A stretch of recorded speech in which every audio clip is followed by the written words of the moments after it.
Bem, amigos do Guia, falamos ao vivo dos mercados globais nesta quarta-feira, 4 de julho, dia da independência dos Estados Unidos. Muito bom dia, Renato, Carlos, Canter, Alex, bom dia. Bom dia, Fernando, bom dia, Olho da Mosca, som baixo. Não tava com o microfone. Bom dia a todos, tá? Deixa eu ver aqui, buongiorno a tutti. Buongiorno. Olho da Mosca, Diego, você teria como explicar, se não for incômodo, o imbróglio da Gafisa? Li hoje que a Gafisa defende uma emissão de 20% das suas referentes a milhões Alphaville. Olho da Mosca. Sim, é incômodo explicar. Infelizmente é incômodo explicar. Mas explico por quê. Porque eu não acompanho Gafisa assim, sabe? Esse tipo de bibi, emissão de ação, a parte mais fundamentalista. Na verdade eu tô pouco me lixando, sabe? Pra Gafisa. Pra maioria das empresas, essa parte assim é complicado. O que eu sei é que ela queria integralizar a totalidade das ações da Alphaville, que é a joia da coroa, né, do seu portfólio de investimentos. Então, para isso, talvez ela tenha que emitir essas ações aí que você está falando. 70 milhões. Mas eu não acompanho esse tipo de coisa assim, porque... vezes 5,11... deve ser o preço da Alphaville, porque ela vai ter que pagar o Alphaville, né? Se ela quer incorporar no capital, ela vai ter que pagar de alguma maneira. Se ela não tem dinheiro e não quer pedir emprestado, ela emite ações. Emite ações, o mercado compra, só que aí a base do acionista minoritário, em tese, ela diminui, né? Ela enxuga, porque o número de ações vai ser maior. Então, mais ou menos isso tem que ver. Agora, o mercado gostou, né? Alphapar fala em ações ordinárias. Gafisa, confuso. Bastante, tá? Até porque é outro motivo que eu não costumo. E até assim, ó, por mais que você chegue a uma conclusão para si, vai ser bom, não vai ser bom, mas eu vou ser diluído em tanto, mas é um bom negócio para a empresa, então eu vou ganhar a longo prazo. Pode ser que o mercado não goste, e aí? Sabe? No caso, o mercado gostou, porque subiu pra cacete logo em seguida que ela anunciou. O mercado interpretou que era um bom investimento e provavelmente o mercado sabia que ela ia emitir ações, né, se for o caso, para poder se capitalizar e bancar a incorporação de 100% das ações da Alphaville. Mas isso é outro momento, tá? Vamos ver agora o call. É só para te responder, não deixando aí na... não te deixando na mão aí até o horário lá do call de ativos. Bom dia, Galval Salda. Bom dia, Givaldo. Bom dia. Então tá. Vamos lá. Hoje o dia é para ser supostamente meio morno aí, né? Porque é feriado nos Estados Unidos, perde liquidez. Parece que os futuros até funcionam, mas na verdade, assim, ninguém está operando hoje, né? Tá todo mundo descansando. Funciona até meio-dia de lá, uma coisa assim. Não sei, nem isso eu sei ao certo. Eu não sei nada. Na verdade, eu não sei nada. Mas na Ásia e na Europa tivemos eventos importantes, sim. PMI de serviço, né? Começou a pipocar aí na China no começo da madrugada e adentrou madrugada dentro e pegou o começo da manhã com os PMIs da Europa. Setor de serviços, tá? Como é que eles fazem isso? Eles, a Market, que é quem computa isso, né? Que tem o trademark do PMI, ela aborda 2.000 empresas do setor de serviços e pergunta para os seus gerentes: "O gerente, você está comprando aí? O que você está comprando? Quanto?" Aí o gerente fala: estou comprando tanto, diminui minhas compras, etc, etc. E aí vai computando. E aí faz chega ao número final. Depois, com esse dado, mais o PMI da indústria, se tem o PMI composto, que então é os gerentes de compra do setor da indústria e do setor de serviço. E aí você tem o big picture, né? Seria uma tomada um pouquinho mais completa da situação. O que a gente viu é que o PMI composto na China, ele ainda está acima de 50. E a gente tem duas coisas a considerar. Quando ele fica acima de 50, significa que ele ainda está em expansão. Mas ele pode vir um número abaixo do mês anterior, ou seja, ele pode ir desacelerando, ele pode estar expandindo, mas a uma taxa menor. Se tiver abaixo de 50, ele já é de contração. E aí, conforme também faz o jogo com o número anterior. Se vier um número melhor, ele está em contração, mas ainda com uma leve aceleração, uma leve melhorazinha, digamos assim, tá? Mais ou menos isso. Na China, então, ainda acima de 50, porém no patamar mais baixo nos últimos 10 meses. Tá? Essa é a perspectiva na China.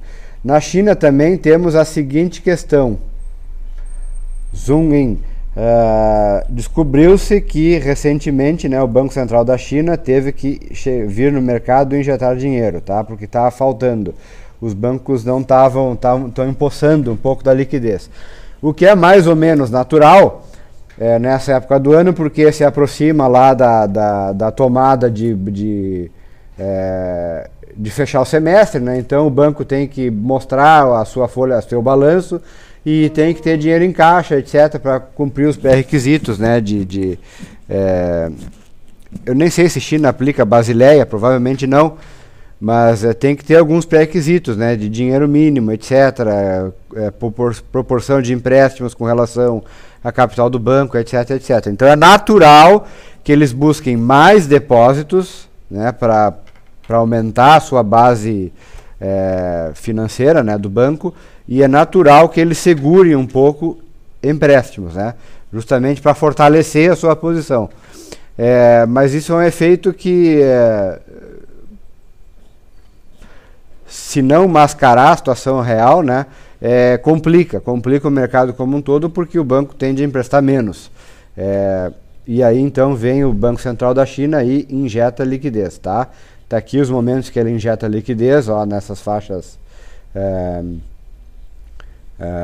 colunas azuis aqui, em contrapartida a taxa do depósito consultório, que está aqui, ó, em preto. Ou seja, e aqui a taxa de 7 dias, né, de repurchase de 7 dias, em vermelho, perdão, em vermelho. Ou seja, vejam que ela avançou para cima da taxa de 7 dias, então é um sinal de um pouco de estresse aí no setor bancário, pode levar o Banco Central da China a ter que baixar isso aqui um pouco, ó. Tem que baixar isso aqui um pouco, tá? Então é a conversa aí da madrugada, né? E não sai do noticiário também, né? Que pode ser também por conta disso, que bolsas da Ásia sobem por esperanças de estímulo. Ah, bem lembrado, Canter. Tá aí, então comecei mal. O Canter reclamou. Então tá aqui os gráficos, ó. Ele fez uma intervenção no mercado no começo de janeiro, o Banco Central da China. Em abril, duas, mais no final do mês. E agora, ontem, né, nessa madrugada, ou anteontem, mais uma, né? O sinal aí de estresse, né? O banco não está emprestando tanto. E aí o mercado já especula que pode vir, o Banco Central da China pode vir a ter que baixar essa taxa aqui de compulsório, que hoje está em 4%. 4 ou 20, não, acho que é 20. Bom, agora não sei, me esqueci de confirmar, mas enfim. Periga aí ter que baixar compulsório, não deixa de ser uma medida de estímulo, embora não seja a mais potente delas, né? Então é uma coisa que também está em voga aí no noticiário. Bolsas da Ásia sobem com esperança de estímulo, né? Que é uma manchete até bem fácil de fazer, né? Olho da mosca, viu que o Wuhan, vi que o Wuhan, hoje eu prestei atenção, vi que o Wuhan disse que não desistiu coisa nenhuma. Bom, Temos aqui na Europa, então, setor de serviços, PMI, né? Na Espanha, pivô de alta, quem sabe aí esperança, né? Na faixa azul. Deixa eu dar um zoom in aqui. Pivô de alta no setor de serviços, faixa azul.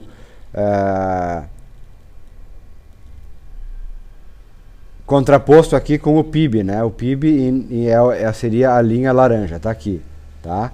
Então, quem sabe não é um ponto de inflexão para a Espanha. Quem sabe?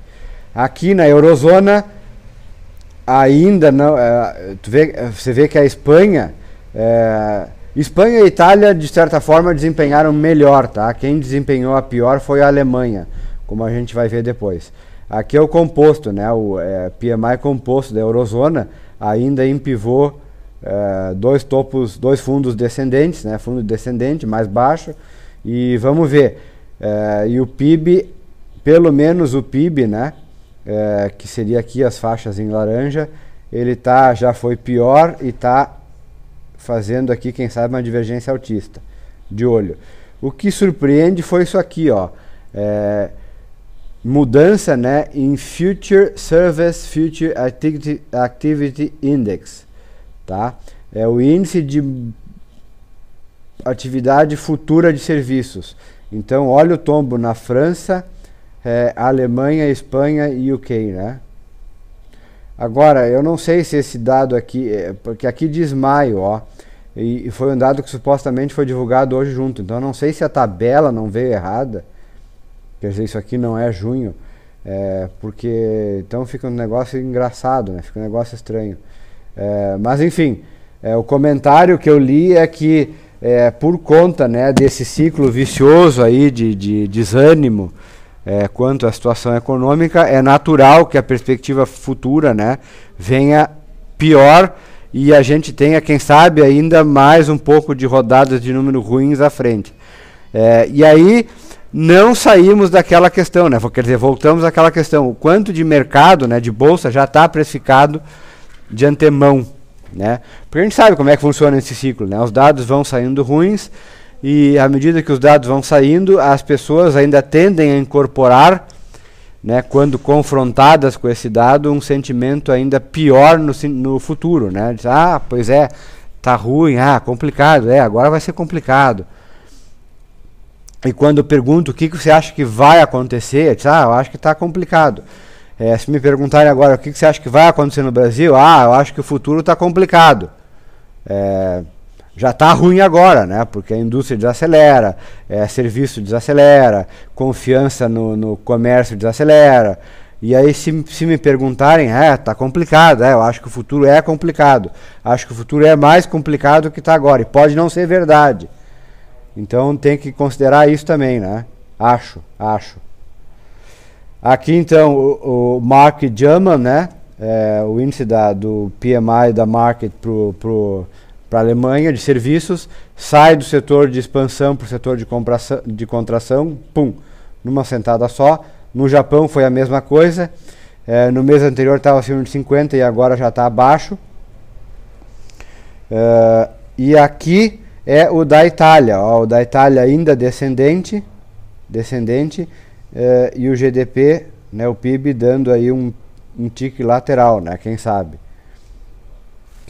né?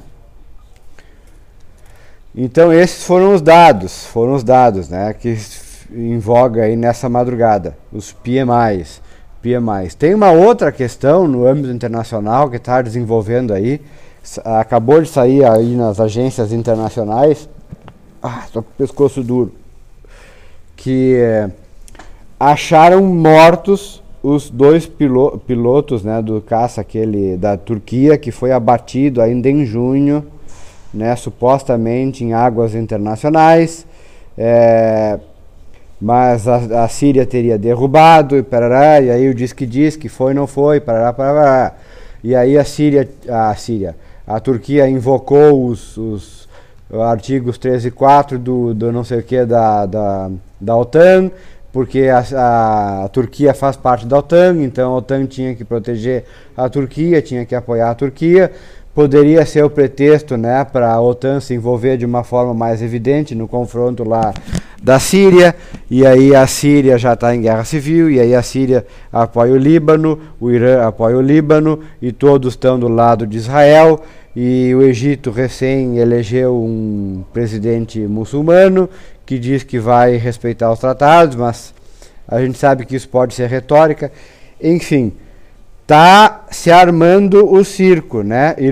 Irã já testou ontem mísseis de médio alcance, diz que consegue atingir Israel, diz que pode bloquear ali o Estreito de Hormuz para aqueles países que estão apoiando o embargo do petróleo, né? Notadamente os países da Europa. Então aí você já começa a ver o circo se armar, né, de uma forma mais evidente. A Rússia diz que apoia, mas não apoia o Assad, as negociações fracassam, pará. E aí vai. Curiosamente, nos últimos dias, os Estados Unidos meio que deram ganho de causa para a Síria, dizendo que o jato turco estava, sim, em espaço aéreo sírio. Os sírios tiveram toda a razão em derrubar o jato. E outra questão também que já ficou assim evidente logo no começo dessa história é que o jato que derrubaram era um jato podre, um F-4 Phantom, que a Turquia é um dos últimos países que ainda usam essa naba aí, tá? É um jato da época da Guerra do Vietnã, né? Ou seja, para quem pensa, né, em teoria da conspiração, em conluio, pode pensar, eles mandaram justamente um jato podre para ser abatido de propósito, para ter um pretexto da OTAN intervir mais maciçamente, né, na Síria, e aí o circo se arma. Mas engraçado que aí os Estados Unidos veio e disse, olha, não, estava mesmo em áreas sírias e fez muito bem em derrubar, meio que esfriando aí, né, essa questão. E agora então, supostamente, sei lá se é verdade, numa dessas nem acharam mortos os pilotos que até então eram para estar vivos, né, porque era o que a mídia noticiava, que os pilotos estavam vivos. Eu acho tudo muito engraçado, né? Mas se alguém quer um pretexto, então aí está se armando, né? A Turquia está provocando. A Síria já mandou helicópteros para a fronteira, a Turquia manda aviões para a fronteira, enfim. Essa é outra história, e pano de fundo, né? Fora a questão do petróleo iraniano, embargo, bloqueio, Estreito de Hormuz, etc. Fora isso, não temos nada demais. Eu acho que o foco muda mesmo.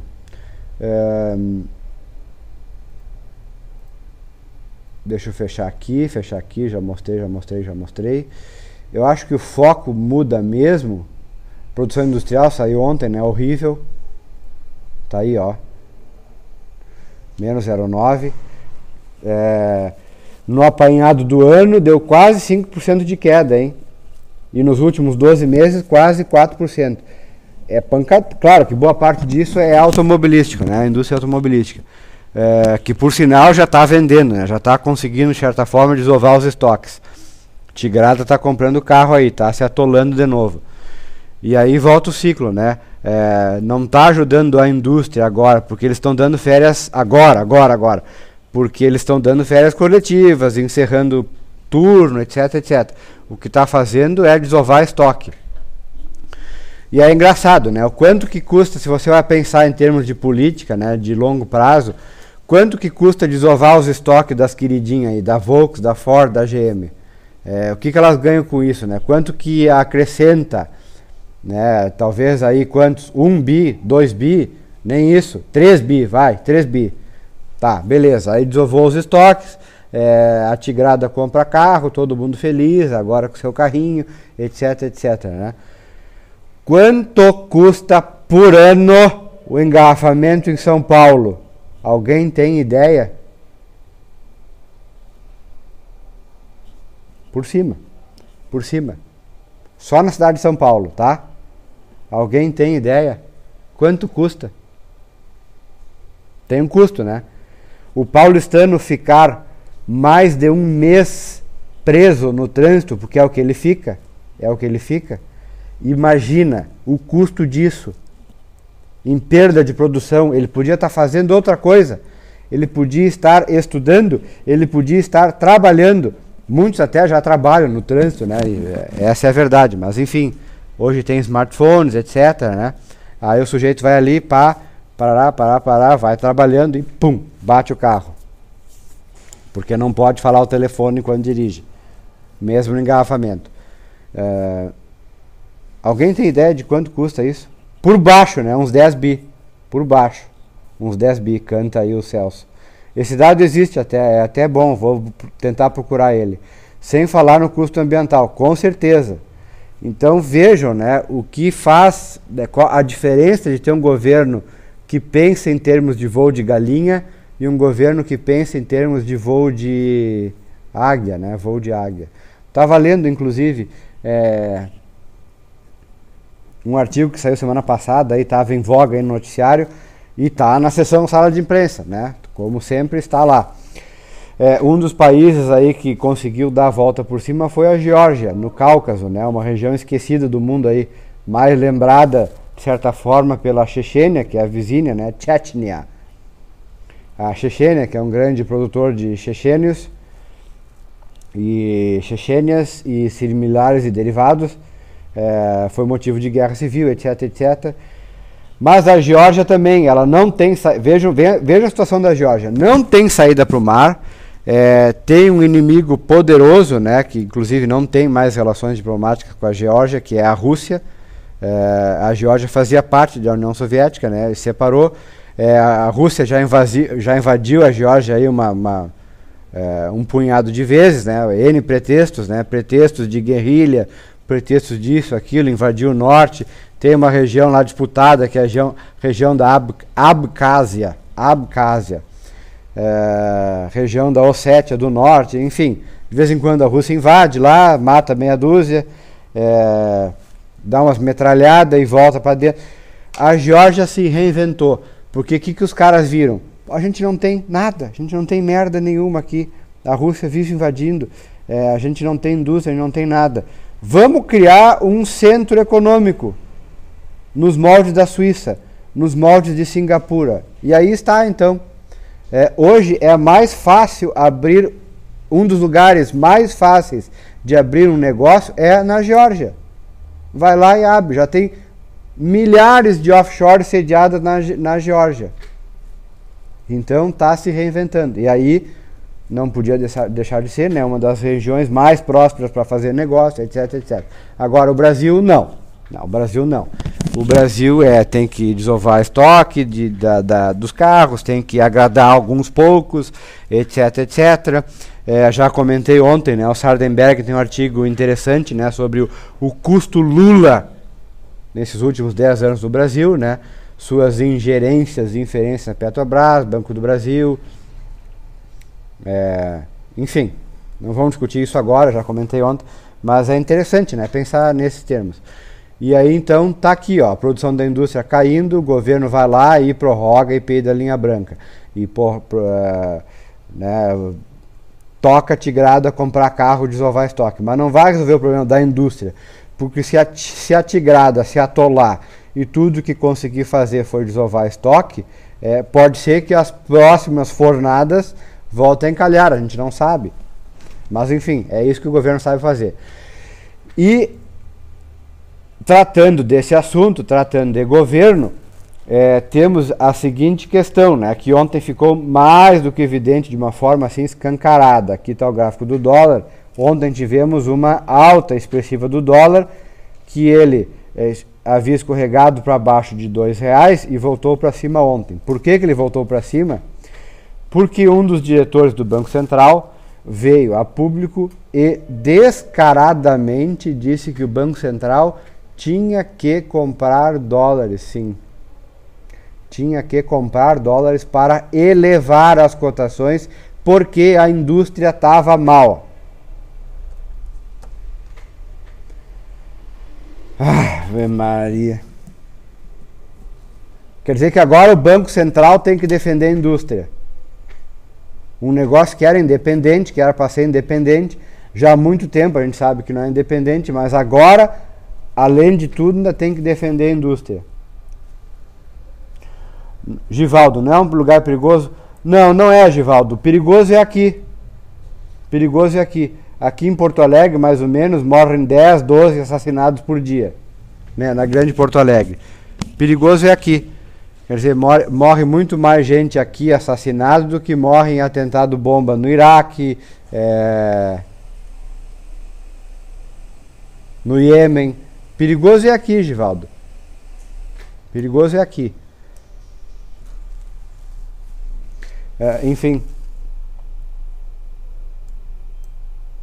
E sem falar que você não precisa ir até lá, né, para abrir um negócio. Hoje você faz tudo pela internet. Abre um negócio, abre uma firma com sede na Geórgia, né, em Tbilisi, que é a capital, Tbilisi, e deu, tá pronto. Paga lá um pouquinho de impostos, a sociedade georgiana agradece e pronto. Fácil, né? Fácil. Ô louco, é isso aí. Quer saber o nome do aeroporto da capital de Tbilisi? É Novo Alexeyevka. Pronto.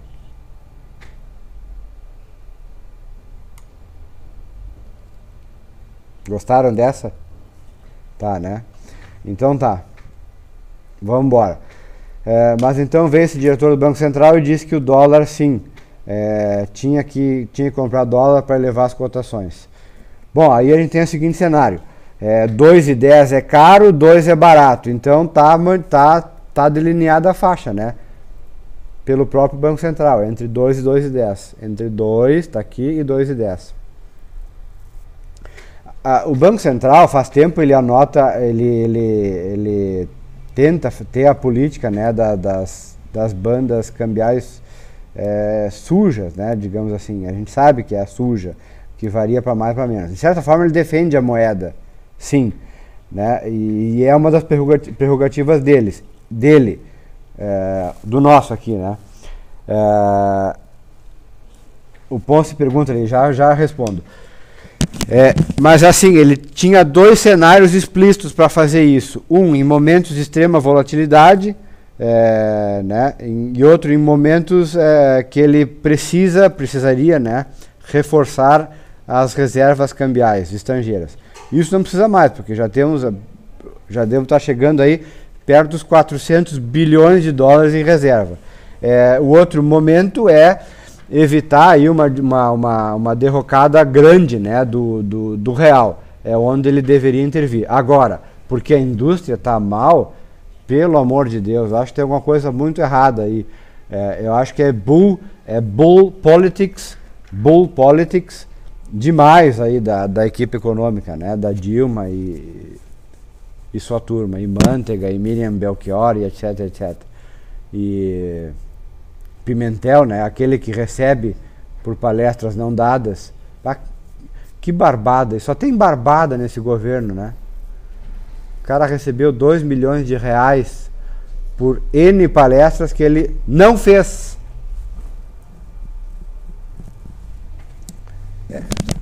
Só tem barbada nesse governo, brincadeira. Então tá, o Ponce pergunta: você vê alguma repercussão do problema da Barclays e outros bancos no Reino Unido? Sim. O outro assunto que está em voga aí é o escândalo do LIBOR, né, que é a taxa interbancária do BBA, né, que é o British Bankers Association. Tem 2 questões aí. Primeiro, isso é uma história muito antiga, tá? Muito antiga. Quer dizer, não é novidade, não é exatamente novidade, não é uma bomba no sentido literal, assim, que, sabe, descobriu-se que, não, é muito antiga, vem desde lá de 2008, da época da crise, e agora sim se começa a puxar o fio desse esquema todo. O que aconteceu foi que a LIBOR, foi o seguinte, a LIBOR é uma taxa que a associação, o BBA, né, British Bankers Association, ela divulga como a taxa e que ela se dispõe a oferecer recursos. Né? Então, assim, cada banco diz qual é a sua. Né? Aí o Barclays diz, é tanto. Aí o Royal Bank of Scotland diz, é tanto. Aí o BNP Paribas diz, é tanto. Enfim, aí se computa e se tem uma faixa ótima, né? Que acaba sendo a faixa, então, que é a faixa que vai nortear, que deveria nortear toda uma série de produtos financeiros em termos justamente de limite, né, de que o banco se dispõe a emprestar e sabendo que deve receber de volta esse recurso. Seria assim o limite mínimo, né, do risco, mais ou menos isso. E como é de praxe, desde a década de 80, a LIBOR, ela costuma nortear, ela costuma balizar, ela costuma direcionar uma série de produtos financeiros, né? Porque ela não deixa de ser uma medida de risco, né? Medida de risco básico. O problema é que ela começou a ser manipulada, descobriu-se, e agora os caras ali do Barclays já estão jogando a merda no ventilador, já estão dizendo que supostamente quem mandou fazer isso foi o próprio Bank of England, né, nos aftermath, né, que é logo depois da crise de 2008, porque o mundo vivia uma crise de liquidez, uma crise de desconfiança, e seria natural que a LIBOR tivesse num patamar elevado. Mas se ela está elevado, porque os bancos estão desconfiados que vão começar a ter calote, etc, etc, eles vão elevando essa taxa, né? Natural. Mas aí, se eles vão elevando essa taxa, eles vão dificultando tomada de empréstimo. Então, o que estão especulando, né, que o Bank of England meio que assim tenha intervido nesse processo para tentar abaixar forçadamente a LIBOR e com isso indiretamente injetar aí uma certa liquidez no mercado. Aí o cara um dos diretores lá do Barclays disse que recebeu essa comunicação do Bank of England, repassou para algum outro, e esse algum outro teria então interpretado erroneamente essa diretriz do Bank of England como uma diretriz para deixar a LIBOR mais baixa do que ela realmente deveria ser, né? Só que assim, aí começou a conversa, o operador da mesa fala com o outro, etc. E as pessoas já começavam a ter acesso a insider information de quanto que ia ser a LIBOR no dia seguinte. Então já começavam também a se posicionar. Então teve operador se beneficiando do esquema também. Isso são águas passadas, isso já foi feito, os caras já ganharam, já lucraram em cima disso, etc, etc. A grande questão que se coloca agora é o seguinte: se na verdade isso não deveria, se esse método não deveria ser revisto, né, por conta desse escândalo. E o problema é que hoje você tem uma indústria de apenas 350 trilhões de dólares, 350 trilhões de dólares de títulos, derivativos, produtos financeiros e tudo mais que você pode imaginar, que são balizados pela LIBOR. E se por acaso houvesse, quem sabe, o menor indício de que a partir de algum momento tudo isso que a LIBOR aponta está errado e que o método vai ser revisto e que todos esses produtos então vão ter suas taxas revistas por conta da mudança da LIBOR, então você já viu o tamanho do pepino que poderia acontecer no mundo. Acaba o mundo. Mas ninguém está falando nisso ainda, né? Então vamos deixar aí para não espantar aí ninguém, né? É mais ou menos isso. Então tem a questão pontual, né, do escândalo que já aconteceu, os caras já lucraram, o diretor já caiu, a sucessão do Bank of England já está manchada, né? Então, e tem o escândalo não, mas tem o problema que pode advir disso, né, que é o mercado acabar vindo a discutir a utilidade ou a viabilidade, né, de continuar existindo a LIBOR como balizador, e se não deveria ter outra coisa que fosse mais justa, menos manipulável, enfim. E quem sabe, o grande risco em última instância, revisar tudo isso que já foi feito com base na LIBOR. É um mercado de 350 trilhões de dólares. Esse é o grande risco, mas acho que, enfim, acho que ninguém vai chegar nesse patamar aí. Acho que o que foi, Cacilda. Acho que o que foi, e o que não foi, e pronto, deixa. Acho que vai morrer por aí. Porque ninguém acha que vai querer escarafunchar muito aí não, tá? Você vê alguma relação? E que produto ou gênero seria consumido pelos mesmos? Consumido o quê? O que é consumido o quê, Givaldo, que eu não entendi. Enfim, eu estou com um problema aqui, o enfoque está com problema, tá? Já recebi um e-mailzinho que um problema lá, não sei o que, no DNS, da PQP, da conexão, que parará. Então vejam que bonito é o meu gráfico intraday de índice futuro, tá? Mas no diário, ontem, aqui dá para ver, recém rompeu aqui as minhas linhas de tendência de baixa, que eu tinha duas, né? Sendo o limite delas essa aqui que eu tracei. Rompeu ontem, um dia de um pouco mais de volume, ou seja, do verbo bolsejar, o mercado gostou aí do preço, se interessou, e aí vejam, tanto para compra quanto para venda, né? Mostrou que algum interesse houve. E pelo que eu me lembre, a alta de ontem foi focada muito em cima de commodities, OGX, Petrobras, Vale. E aí a gente pode ver dois, assim, a gente tem hoje, Bolsa Brasileira, tem dois grandes focos, eu diria, né? Um é o setor de Gerdau, também subiu, né? Aço também, uma commodity secundária até, mas tá? Porque ela não é um produto in natura. Mas ela depende de carvão e ferro para fazer, então acaba sendo, né? E pelo seu grau de consumo. Aliás, a manchete do aço ontem eu não vi em lugar nenhum. Eu me lembro que o Carlos 1313 largou aí, né? Majoração de 9, eu pesquisei aí e não vi em lugar nenhum. Veja que interessante. O Carlos trouxe uma informação que eu não consegui achar em nenhuma das fontes que eu olho regularmente durante o dia, mas tudo bem. Então tem a Bolsa Brasileira, tem a parte de commodities, né, que é o maior, ainda é o maior peso, porque engloba, olha, Vale, tanto a ON quanto a PN, Petrobras, ON, PN, as Gerdais, a CSN, os Minas, que teve 10% de alta ontem, OGX. E deu, tá bom por aí, né? Vamos parar aí. Só isso já dá quase aí uns 25% de toda a bolsa, mas um pouquinho menos talvez. E quando esse setor todo sobe, a bolsa inteira, quer dizer, tem um grande impulso, né?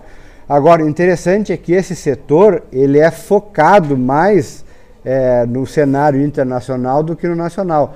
O que seria mais voltado para o cenário nacional seria as empresas, por exemplo, de construção aqui, né, e de varejo, consumo, né, consumo e varejo, eu imagino, e bancos, claro, bancos. Então você tem esses dois tipos de alta, né, uma alta que seria assim, condizente com perspectiva interna e uma alta condizente com perspectiva externa, eu imagino, eu penso assim pelo menos. E a de ontem, segundo me consta, teve um peso preponderante da perspectiva externa, né? O que vem a somar aí com o que a gente está vendo no mundo, altas aí 3 dias seguidos na Europa, hoje já cai, mas altas nos Estados Unidos, altas na Europa, altas na Ásia, e quem sabe aí alguma perspectiva realmente mudando desde sexta-feira, né?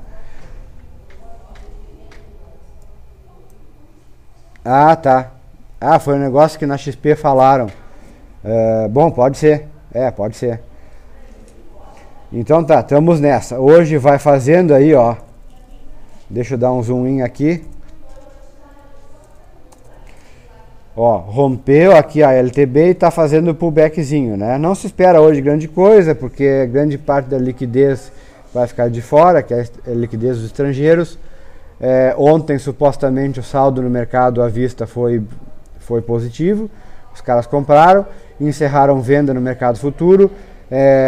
O índice futuro, né, já opera com margem para os comprados, tá? E no dólar margem para os vendidos.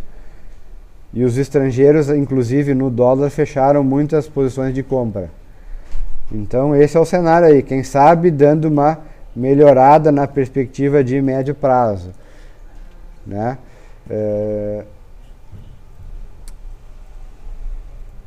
Então tá aí. Tem um outro dado interessante que é, aqui a gente tem o índice, né, do CIT, Economic Surprise Index. Já expliquei como é que funciona, deixa eu dar um zoom in. Você tem ele medido aqui em dólar, que é a linha vermelha, em euro, do G10 e da China, tá? Todos eles, quem sabe...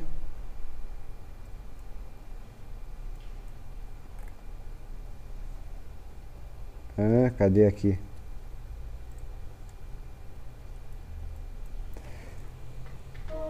Todos eles, quem sabe, já dando lá seu tiquezinho para cima, vejam.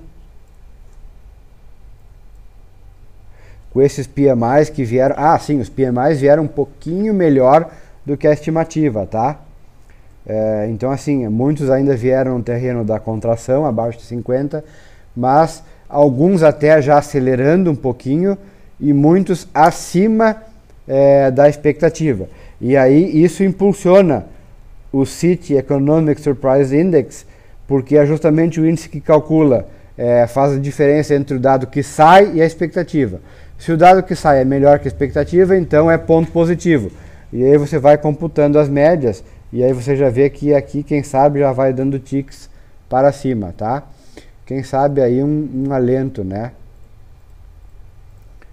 Para a perspectiva global aí do mundo. Global do mundo é bom, né? Vejam como eu sou inteligente. Perspectiva global do mundo. E então tá, acho que era isso. Eu queria mostrar um negócio desde ontem, mas esqueci de carregar também. Eu mostro amanhã, não tem importância, tá? É um negócio engraçado até. Mas amanhã eu mostro. Amanhã eu vou procurar me lembrar. Já temos 41 minutos de call. Já vamos longe. 39 viewers só. Bom, eu saio agora e volto em 2 minutos, ok? Valeu!